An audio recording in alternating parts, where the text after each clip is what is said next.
మొత్తానికి ప్రభుత్వ ఉద్యోగులారా మీ సమస్యలపైన రాష్ట్ర ప్రభుత్వం ఫోకస్ పెట్టింది.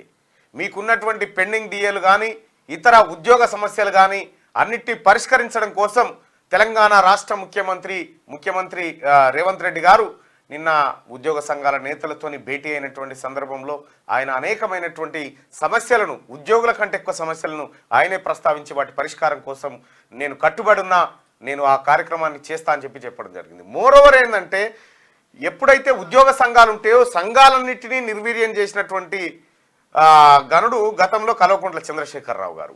ఆర్టీసీలో సంఘాలు వద్దన్నాడు. సింగరేణిలో ఆడ ఎలక్షన్ పెట్టాలి కాబట్టి, ఉండాలి కాబట్టి, సింగరేణి పెద్దది కాబట్టి ఆడ అనివార్యంగా కొనసాగించి తెలంగాణ బొగ్గుగని కార్మిక సంఘం అని పెట్టి దానికి అలా బిడ్డని చేసిండు. ఇటు ఏది మన హైదరాబాద్ జిహెచ్ఎంసీ వర్కర్కు సంబంధించి హరీష్ రావు చేసిండు. ఇట్లా ఆర్టీసీకి సంబంధించి వాళ్ళే ఇట్లా సంఘాలన్నీ రద్దు చేసి దానికి వీళ్ళు లీడర్లు రై కూస్తున్నారు అన్నట్టు.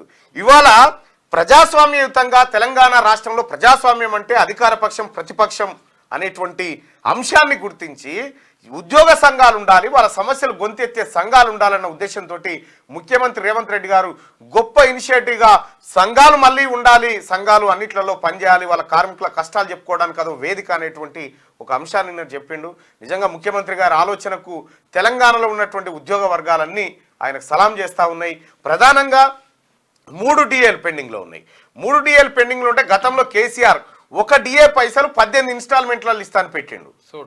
కాంగ్రెస్ పార్టీ అధికారంలోకి వచ్చిన తర్వాత మీ డిఏ సమస్యలు కానీ, 317 జీవో సమస్యలు కానీ, లేకపోతే 2008 డిఎస్సి బాధితులు కానీ, 1998 డిఎస్సి బాధితులను కానీ వీళ్ళందరికీ న్యాయం చేయడం కోసం మేము ప్రయత్నం చేస్తామని మేనిఫెస్టోలో పెట్టింది.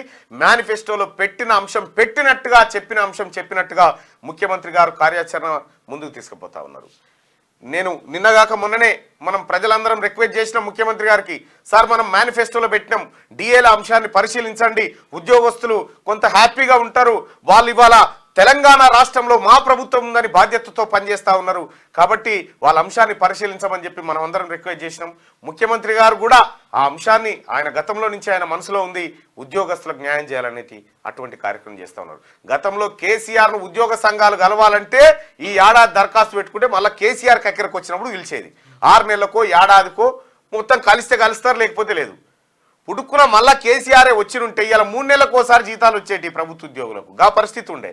కానీ ఇలా 1వ తారీఖు టంచన్గా ఏ బాధన్నబడి ఉద్యోగస్తులు ఒక్క రోజు కూడా ఒక పాలంతో మాటపడొద్దు, ఓ కూలంతో మాటపడొద్దు, ఓ కిరాణా షాపంతో మాటపడొద్దు అనేటువంటి ఉద్దేశంతో ఇలా 1వ తారీఖు రోజు టంచన్గా జీతాలు ఇస్తున్నటువంటి ప్రభుత్వం తెలంగాణ ప్రభుత్వం. గతంలో కేసీఆర్ ఏం చెప్పిండు, ఎంప్లాయీ ఫ్రెండ్లీ గవర్నమెంట్ ఉంటుంది మాదని అప్పుడు కాకమ్మ కథలు చెప్పిండు. కేంద్ర ప్రభుత్వ ఉద్యోగులతో సమాన వేతనాలు ఉంటాయని చెప్పిండు. ఉద్యోగస్తులకు కాళ్ళకు ముళ్ళు గుచ్చుకుంటే పంటితో బీక్తా అని చెప్పిండు. ఇవన్నీ చెప్పినటువంటి కేసీఆర్ ఆఖరికి ఉద్యోగస్తులను నేటికి తెచ్చిందంటే మా జీతం మా కీరానికి దండం పెడతానికి, మా జీతం మా కీరానికి టైంకి ఇస్తే చాలరా అనే పరిస్థితి క్రియేట్ చేసింది. కాబట్టి ఉద్యోగస్తులను ఇబ్బంది పెట్టినటువంటి కేసీఆర్ ఎన్ని వర్గాలనైతే నువ్వు ఇబ్బంది పెట్టినావు అన్ని వర్గాలు నీకు వ్యతిరేకంగా పనిచేసినాయి.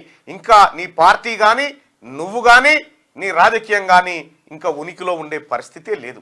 ప్రజలంతా ఒకవైపు, నువ్వు ఒకవైపు ఉన్నావు. ఇవాళ ముఖ్యమంత్రి గారికి ధన్యవాదాలు క్యూ న్యూస్ తరఫున, ఎందుకంటే మీరు తీసుకున్నటువంటి ఆ నిర్ణయాలు ఏవైతే ఉన్నాయో నిన్న ఉద్యోగ సంఘాలతోటి, అలాగే కోదండరాం సార్ను ఈసారి కేసీఆర్ అడ్డుకొని ఆత్మహత్య చేసుకుంటా అన్నా కూడా కోదండరాం గారిని శాసన మండలికి తీసుకుపోయే బాధ్యత రాష్ట్ర మంత్రివర్గం తీసుకుంటుందని చెప్పి ఆయన నిక్కచ్చిగా చెప్పిండు. గవర్నర్తో మాట్లాడే కార్యక్రమాన్ని పూర్తి చేస్తామని చెప్పిండు.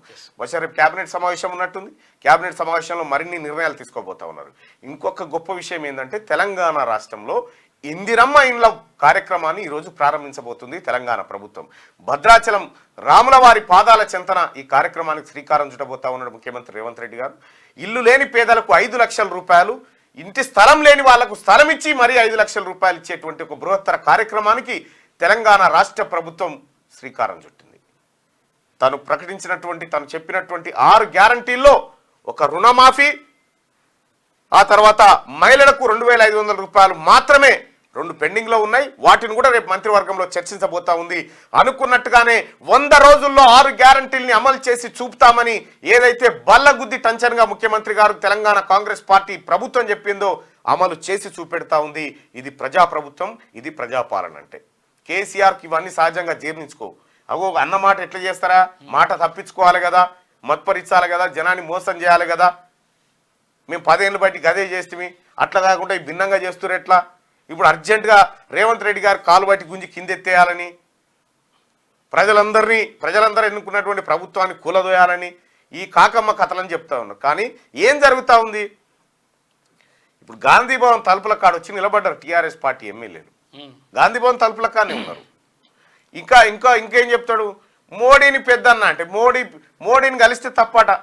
రేవంత్ రెడ్డి గారు మోడీని కలిస్తే తప్పు, పెద్దన్న ఎట్లా అవుతాడు అంటారు. నీ ఎమ్మెల్యేలు పోయి రేవంత్ రెడ్డిని కలవట్టే మరి పెద్దన్న అవుతాడా? ఎందుకోసం పోతా ఉన్నారని నువ్వే చెప్పాలి. కాబట్టి తెలంగాణ రాష్ట్ర ప్రజలారా, మనకు స్వర్ణయుగం స్టార్ట్ అయింది. తెలంగాణ రాష్ట్రంలో ఇందిరమ్మ రాజ్యం నడుస్తూ ఉంది.